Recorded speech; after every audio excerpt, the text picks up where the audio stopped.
This fountain makes a very relaxing sound.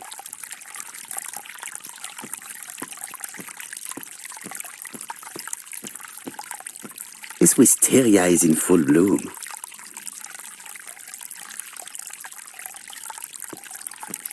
I would like to congratulate Clark's gardener. What symmetry!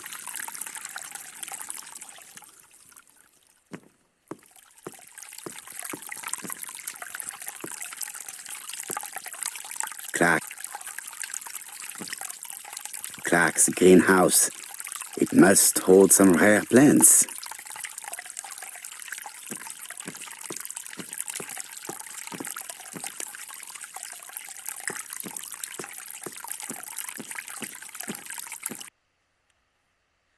If someone has tried to get rid of these documents, they may be important.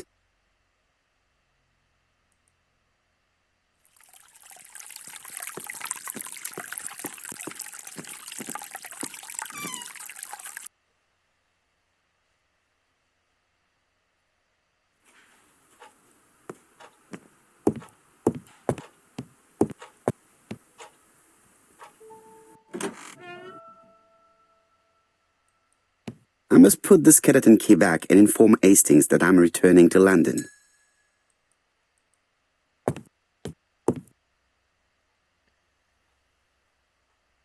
April 19.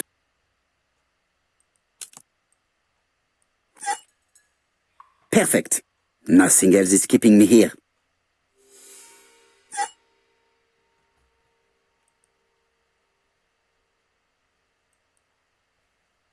Hello, Hastings?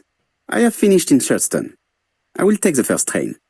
Tell me, do you know how to restore writing on a burnt document? Yes, you just have to soak a cloth with a hydrochloric acid solution and rub the sheet of paper. Then the characters appear. Bien. You have been of great assistance, Hastings. Could you please order the solution as soon as possible? Of course, but what documents do you want to read? You will see, my friend. À ce soir.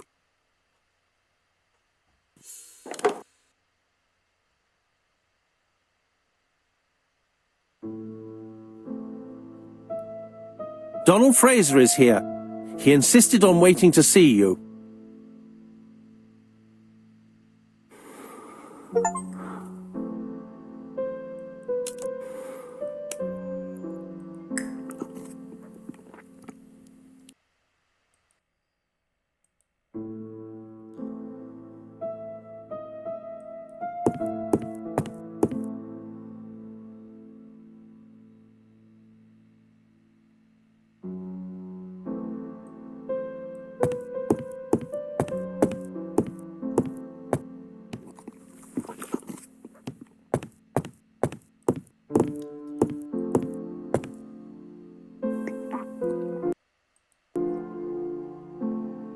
This man is tired.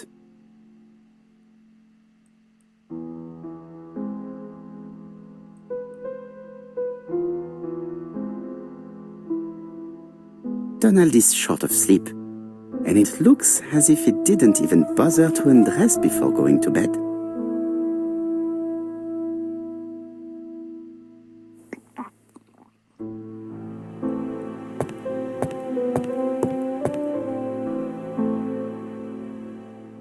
Mr. Poirot, I don't know why I'm here.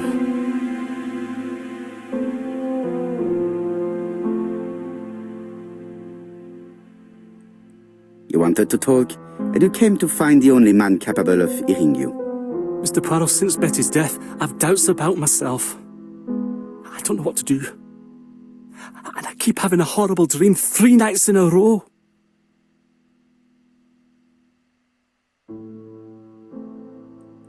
Have a drink, and tell me about this dream.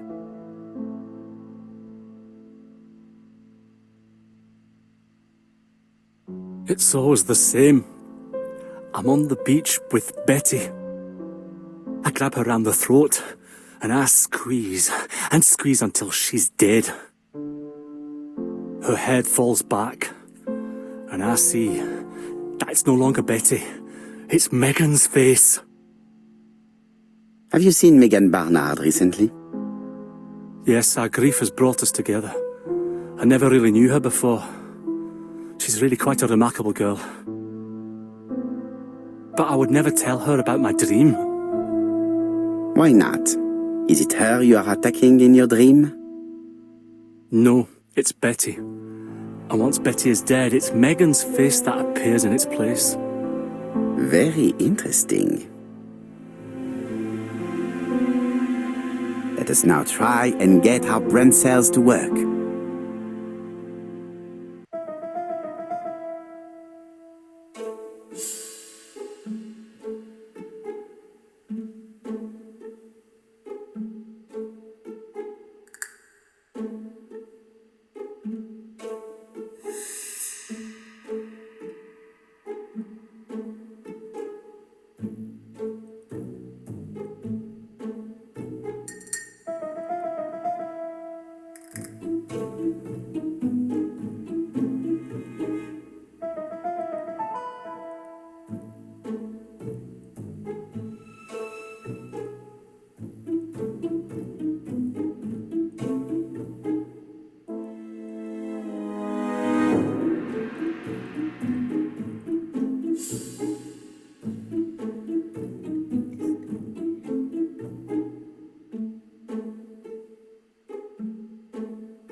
Mr. Fraser, I think that the real meaning of this dream is that you are in love with Megan Barnard.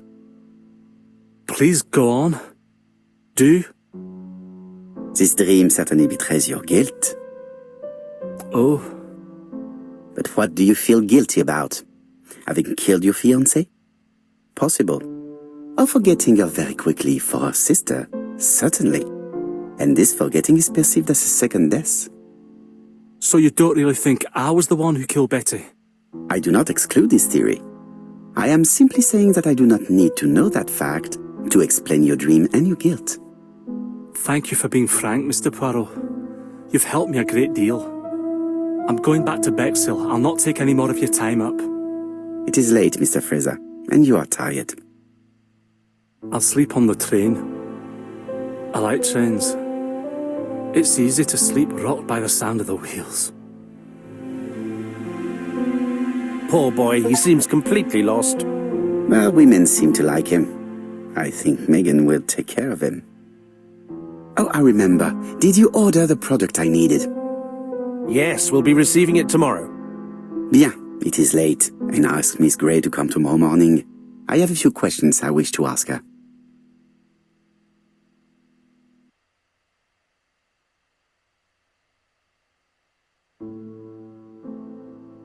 Mademoiselle, I asked you here in order to answer a very important question.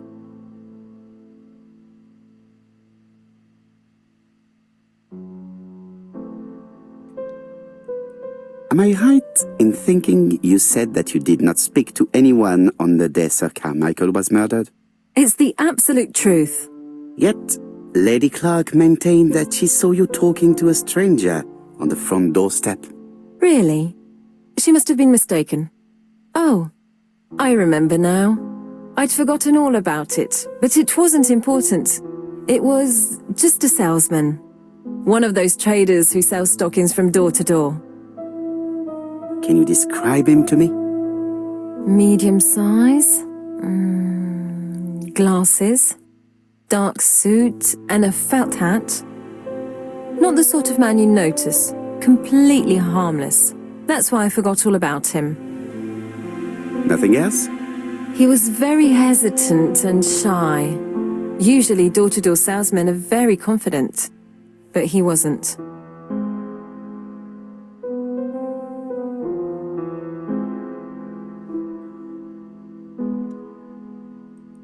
You did not leave Churston willingly, I believe. I don't wish to lie. Lady Clark did not appreciate my presence. And Franklin could not go against the wishes of a sick lady. He is a good man, and he worries a great deal about his sister-in-law. I noticed that you left some personal belongings behind at Churston.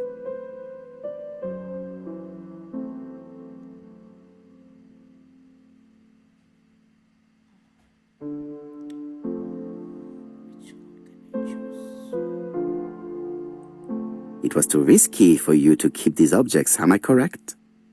Risky? What was the risk?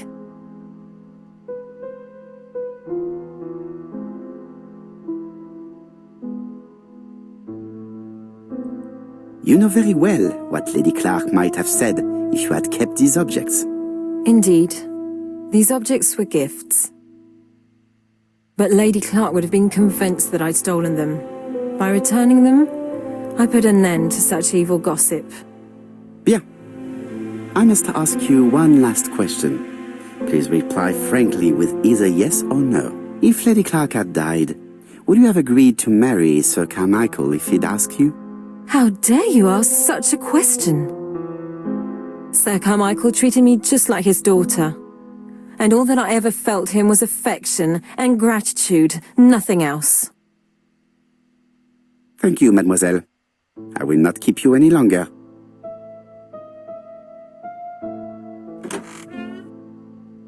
I met Thora Grey on the stairs. Her cheeks were ablaze, and she appeared to be deeply hurt. Poirot, have you offended the poor girl again? Do you have good reasons for accusing her? I accused her of nothing, Hastings. I simply asked her an important question she did not answer. Let us see if we can answer it for her. Let us now try and get our brain cells to work.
You must know how to read between the lines, Hastings.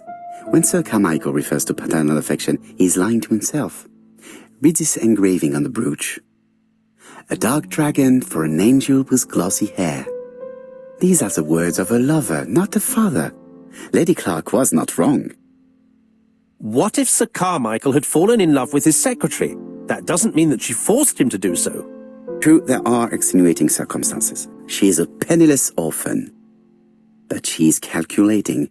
Just look how she avoided it when asked if she would have married Clark. I see. You think she seduced Sir Carmichael for her own gain, and that now she is doing the same with his brother. Poirot, your world is a very dark place. Do not get carried away, mon ami. We have another more important matter to settle. Really? Yes, would you believe that Miss Grey taught me something new? Let us now try and get our brain cells to work.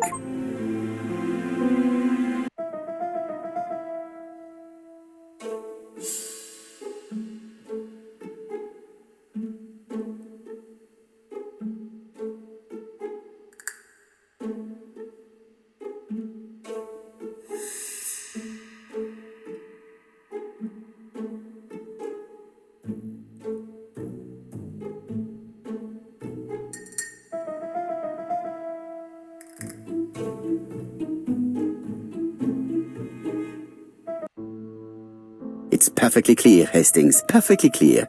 Indeed, a stocking seller visited Andover, Bexhill and Churston on the day of each murder. We have our suspect. This should be of interest to Job.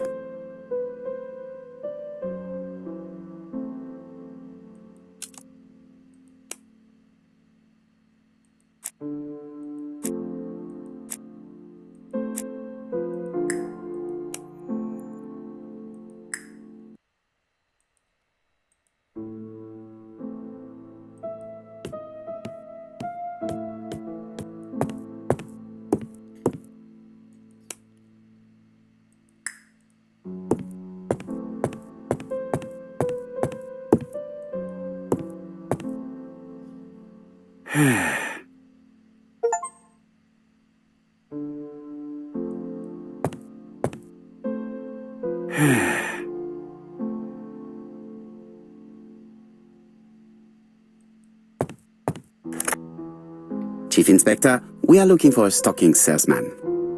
I see you have a suspect. Yes. Contact all the stocking wholesalers who may employ him. Your suspect is a salesman? No, he does not take orders. He sells door to door. Right. The hunt is on.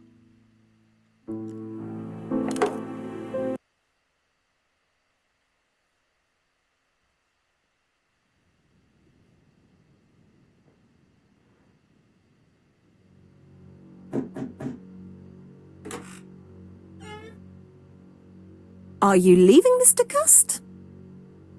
Yes, I'm going to Cheltenham. You shouldn't travel today. You don't look very well. I have to. I have engagements. I must respect them.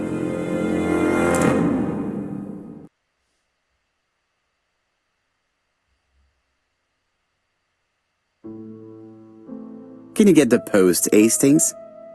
And why don't you go and get it yourself? Très bien. What's going on?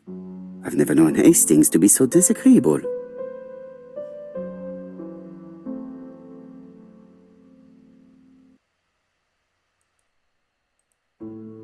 I've finished with this subject.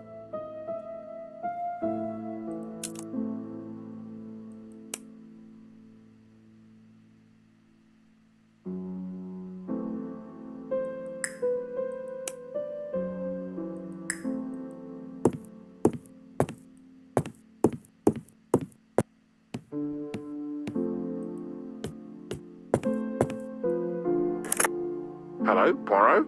Any news, Chief Inspector? You wanted a stocking seller? We have one. Reported by his landlady, who thought he was behaving suspiciously. He has the most unbelievable name. Alexander Bonaparte Cust. Yes, Alexander Bonaparte Cust? How did you guess? Poirot, you have magical powers. It's a serious lead. I called Doncaster. A person matching Cust's description has been seen at the station. He got off the train from London, but after that, nobody knows where he went.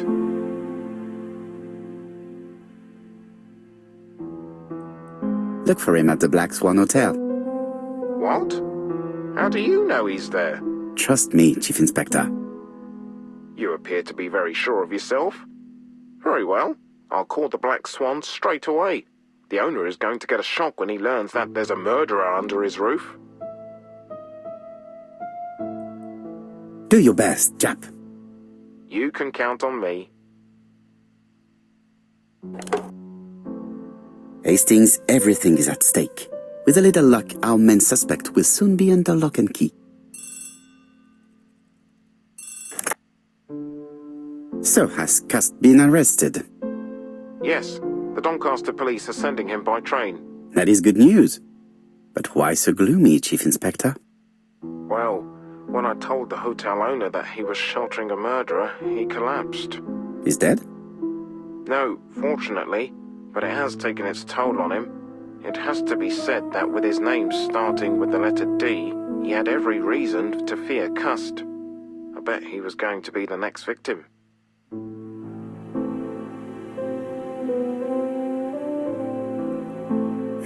Chief Inspector, I believe that I share responsibility for this incident.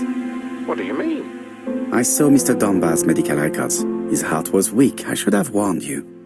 It's very honest of you to tell me that, Poirot. I appreciate your gesture. Please keep me informed of his progress. You can count on me. I'll do what's needed. I will visit him at his bedside when the killer is caught. That's typical of you, Poirot. We should focus on the next part of the investigation in order to avoid other incidents. While we're waiting to question Cust, we could search his room in London. Where does he live? The Marbury Guest House? I'll see you there. Yes, but start without me. First of all, I have to sort out a few details for Cust's transfer. I understand. À bientôt. Hastings, we are making good progress. Please go and search the room of our number one suspect. With pleasure. I did have a dentist appointment, but I'll cancel. The dentist. So that is why you are so nervous and bad-tempered. A visit to the dentist is never an enjoyable prospect. But an unavoidable one. Go to your appointment, Hastings. I will manage on my own.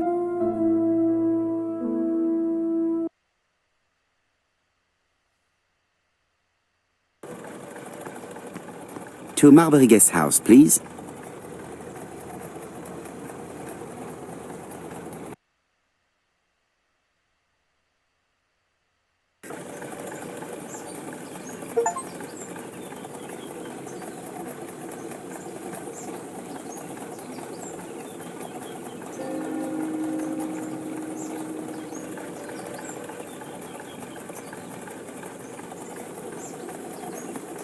Marbury. There is a very pretty village by this name, in Cheshire.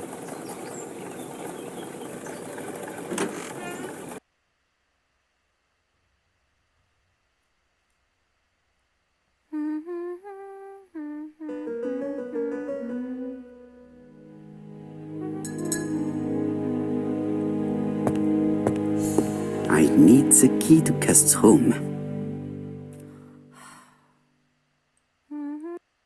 How do you do? You must be Mr. Hercule Poirot. Chief Inspector Jupp told me that you might be coming.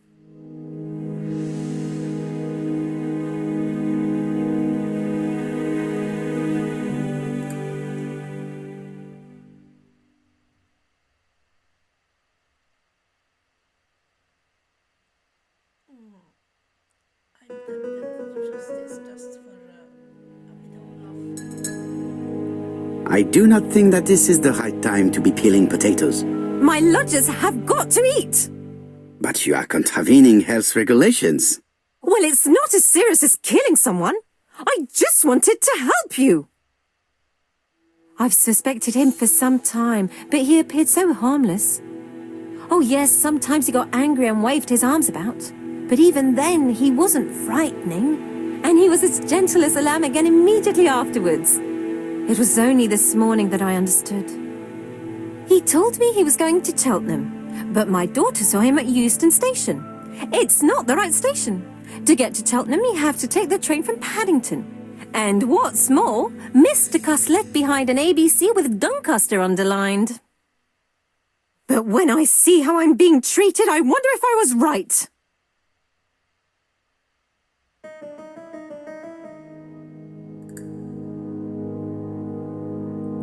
One moment, please.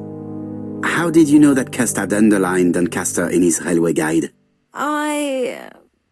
I went and had a look in his room. I see. Do you make a habit of searching through your lodger's belongings? Well, what are you going to do later? I bet you're going to poke around his room too. Tell me, did you have any other reason to suspect Mr. Cust? He's rather queer. He talks to himself. He has a bad cough. Because of the war, he says. And then he was in Churston when that millionaire got murdered. I found his train ticket when I washed his coat. He didn't want me to wash his shirt. He washed it himself. But I did see big brown stains on it.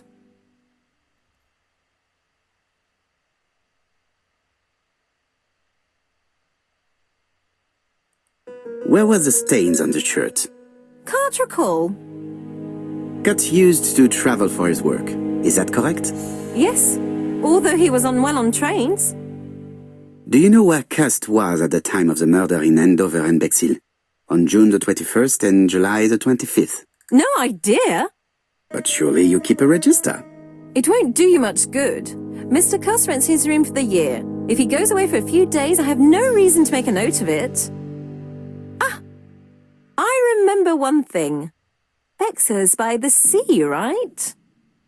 Indeed, it is a large seaside resort. Well, as it happens, at the start of July, Mr. Cust asked me to repair his bathing dress. Suspicious, huh?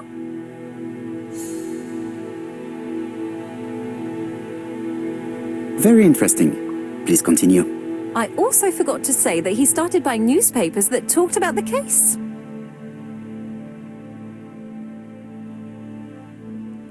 When did he start buying the newspapers? Let's see. I think it was just after the millionaire's murder in Churston. He didn't seem all that interested before that. That will be all for now. I'm going to take a look at his room. Take the key on the counter.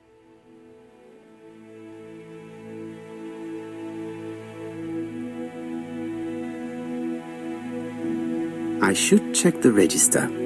Mrs. Marbury may have been hiding something from me. I don't think my register will help you. Mr. Cuss rents his room all year. If he goes away for a few days, I have no reason to make a note of it.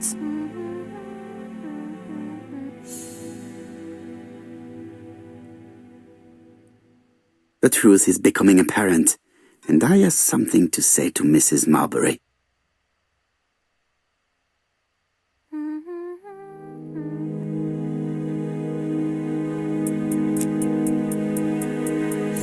This woman appears to be in a bad mood.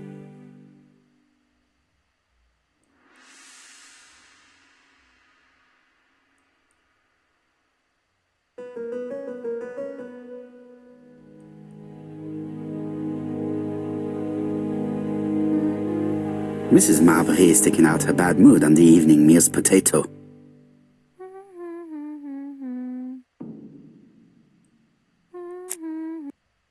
Mrs. Marbury, if I am to believe the register, you rented room 306 to a certain Mr. Fishman on the day of the Bexhill murder. Room 306 is Cust's room. Can you explain yourself? If I did, it was because Mr. Cust wasn't here. What about it?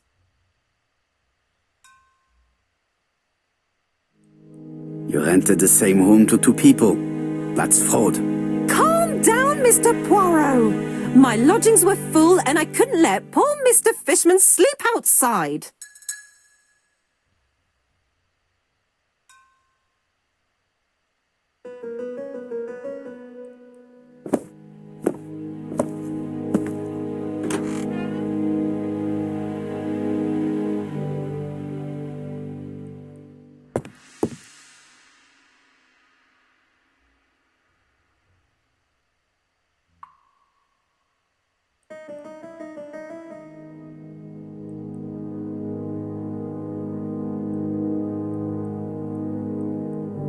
Laudanum Cameron's Chemists. Laudanum, a medicine for coughs. It is what Dr. Clark prescribed for Mrs. Asher. This subject would probably be useful to me.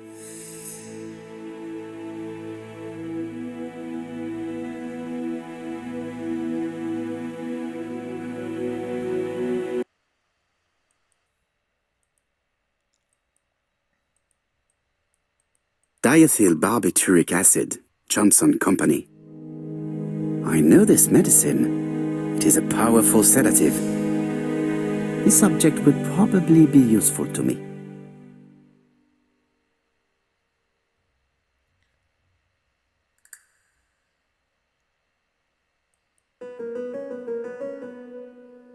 All the main articles referring to the ABC case are here, from the Churston murder onwards.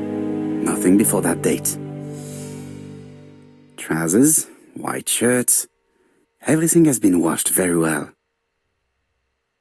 Most probably the bathing dress repaired by Mrs. Marbury's expert hands. The Bexhill daily paper, dated from the day of the Bexhill murder.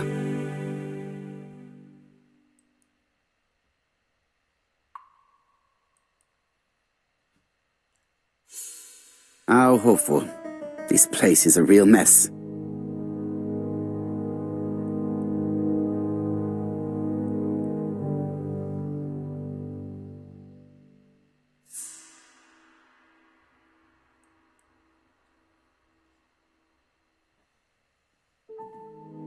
The least we can say is that Mr. Cust is not very concerned about order and balance.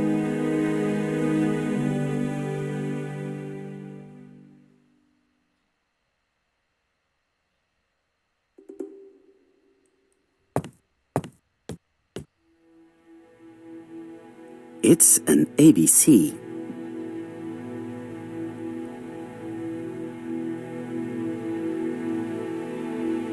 A long-bladed knife, a murderer's weapon. This subject would probably be useful to me.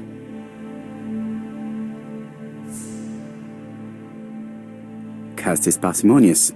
He keeps his pencils and sharpens them until there is nothing left. It is clear that he did not grow up in luxury. Did Cust drop it when he opened the window, or was it Mrs. Marbury while she was cleaning? John Milligan, Managing Director, Silky Legs, Frederick Street, Leicester. To A.B. Cust, Marbury's Guest House, 1935, May the 21st. Dear Sir, further to our letters dated 5th and 10th of the month, we confirm we are you as door-to-door salesman, according to the conditions stated in our previous letters. We will send you the articles by mail and also a Redfield typewriter you will be using for every business letter. Regarding the schedule of your rounds, please do as following. June 21, Andover. Arrive by train the 20th in the evening and get a room at Station Hotel. Start your turn in the north part of the town.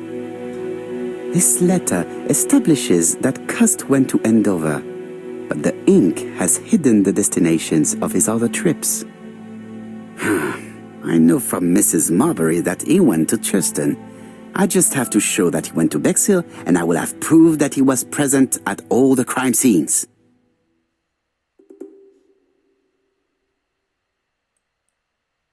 I have to get the ribbon. How am I going to do it?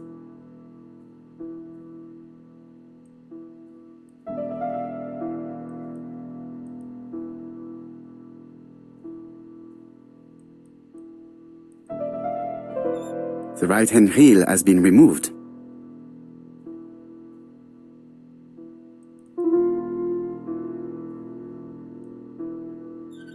The left-hand reel has been removed.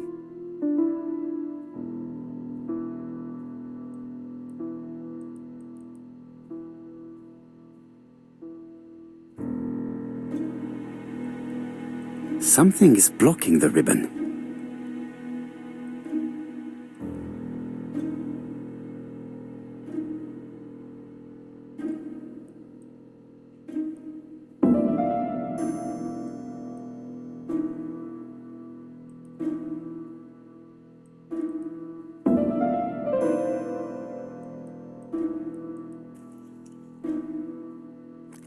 here is the ribbon. Let us see if it was indeed used to write the letters sent by ABC.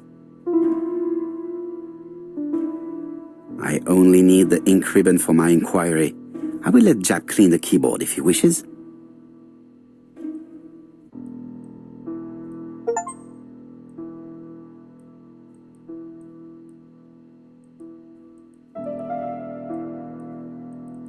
All the letters announcing the murders were written on Cust's typewriter.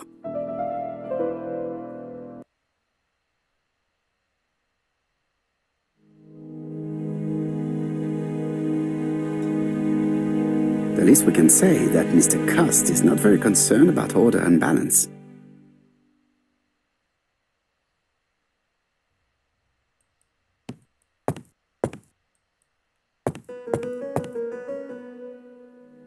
It's closed.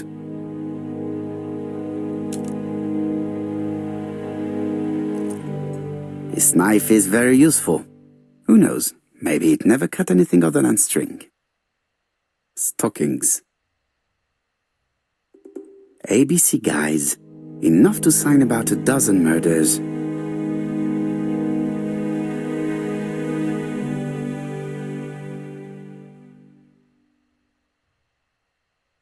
It is now the right time.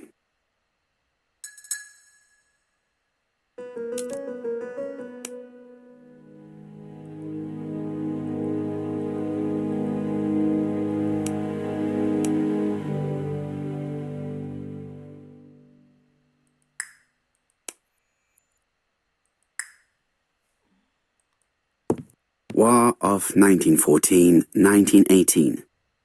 By the King's order, the name of Corporal A.B. Cust, Devonshire Regiment, was published on the London Gazette on May the 10th, 1918, as mentioned in a dispatch for gallant and distinguished service. An army dispatch, wounded on the Somme front, victim of a gas attack, Corporal Cust greatly deserves his distinction.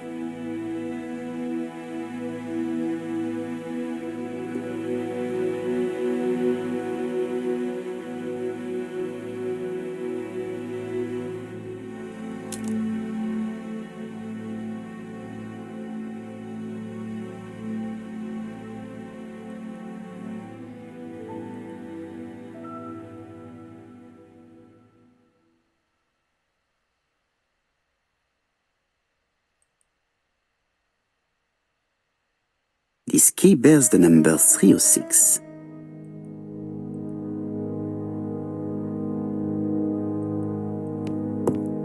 It is now the right time.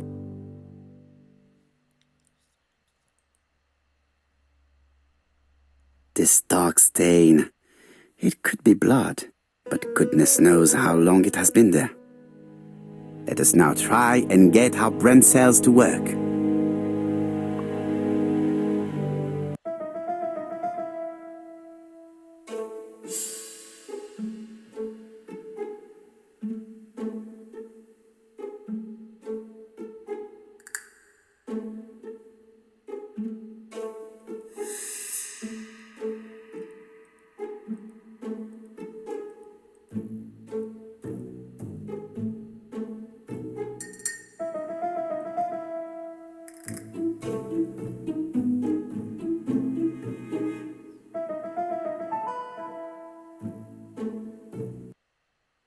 The register shows that Cust did not sleep at the guest house on the day of the murder. Where was he? Bexhill. The Bexhill paper reveals it. Cust bought this newspaper in Bexhill on July the 25th. No use continuing the inspection of this room. I've seen all there is to see.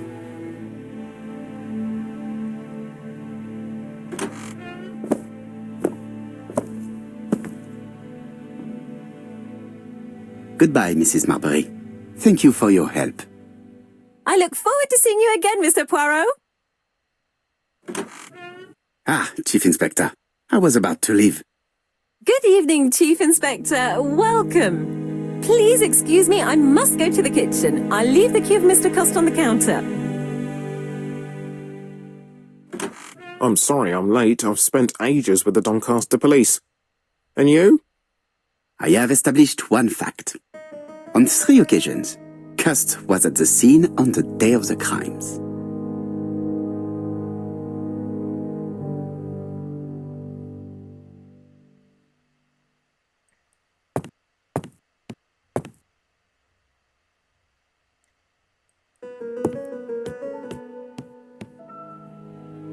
It looks like I've found the real master of this house. I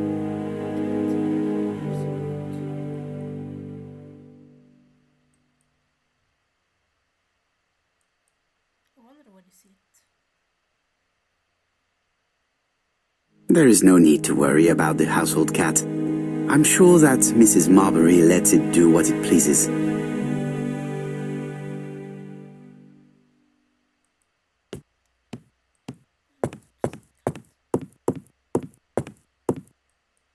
It is a very beautiful piano. Maybe Mrs. Marbury likes to play in her free time.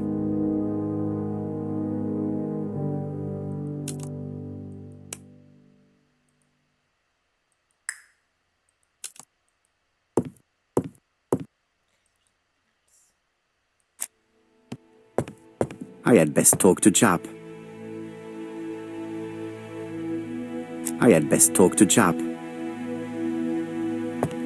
It is not the right... I've listened closely to what you have to say, Poirot. For me, there's no doubt Cust is guilty. Do you have any element that might prove the contrary? That is what we're going to look for. Let us now try and get our brain cells to work.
The evidence against Cust is overwhelming. His presence at the scenes, the knife, the blood-stained shirt, the ABCs in a box.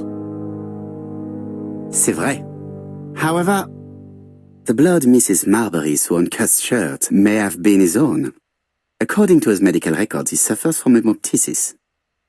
The murderer cut Sir Carmichael's throat from behind, and the blood spurted outwards. You would expect the murderer's shirt to be stained on the sleeves, not on the buttonholes, yet we see quite the opposite. You would expect the murderer to keep the newspaper articles about his crimes. But Cust's collection starts in Cheston, as if it discovered the case rather late. I agree it's troubling, but it doesn't change my mind. There's small details that we should be able to clear up by questioning Cust. When can we talk to him? Doncaster is sending him to us on the first train. Are they questioning him already? He says he can't remember a thing. It's plausible. Doctors say he suffers from absences and amnesia. Mrs. Marbury has confirmed this. He may have done the murders in an altered state. A familiar situation. It's not enough to clear his name. Dr. Thompson insisted that even if you don't know what you're doing, you never commit a murder without wanting to. Très intéressant. I shall remember that. Right. I'll go and examine the suspect's room. Chief Inspector, I took the liberty of removing a few clues to examinatum.